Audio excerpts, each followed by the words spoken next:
நெறையா பேர் யார்றா இந்த தோல உரிக்கிறது அப்படின்னு சொல்லிட்டு இத நம்ம வாங்குறதே இல்ல. ஆனா வேக வச்சீங்கன்னா, தோல் உரிக்க ரொம்ப ஈஸியா இருக்கு. அத செஞ்சு பார்த்தீங்கன்னு வைங்களேன், அடிக்கடி இனி தான் நீங்க வாங்குவீங்க. இந்த பேபி பொட்டேட்டோ எப்படி செய்றது? மசாலாலாம் உள்ள போற மாதிரி டேஸ்ட் எப்படி செய்றதுன்னா, ஃபர்ஸ்ட்டு அந்த பேபி பொட்டேட்டோ தோல் உரிச்ச உடனே மஞ்சத்தூள், மிளகாய்த்தூள், மல்லித்தூள், உப்பு, கரம் மசாலா, சால்ட்டு, கரம் மசாலா இல்லைன்னா பிரியாணி மசாலா, இல்ல உங்களுக்கு சிக்கன் பிடிக்கும்னா சிக்கன் மசாலா, மட்டன் பிடிக்கும்னா மட்டன் மசாலா, உங்களுக்கு என்ன மசாலா பிடிக்குமோ அத நல்லா ஆட் பண்ணி ஒரு 2 ஸ்பூன் ஆயில் விட்டு நல்லா குலுக்கி எடுத்து வச்சிட்டிங்கன்னா, மசாலா நல்லா பைண்ட் ஆயிரும்.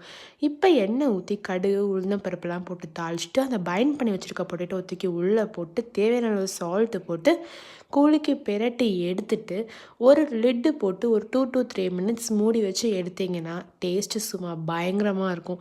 சோயா சங்க்ஸ் கொஞ்சம் மீதி இருந்துச்சு. அத நான் உள்ள ஆட் பண்ணிட்டேன். வேற ஒண்ணும் இல்ல. ட்ரை பண்ணி பார்த்துட்டு சப்ஸ்கிரைப் பண்ண மறந்துடாதீங்க. இன்னும் நெறையா ரெசிபீஸ் வந்துட்டே இருக்கு உங்களுக்காக.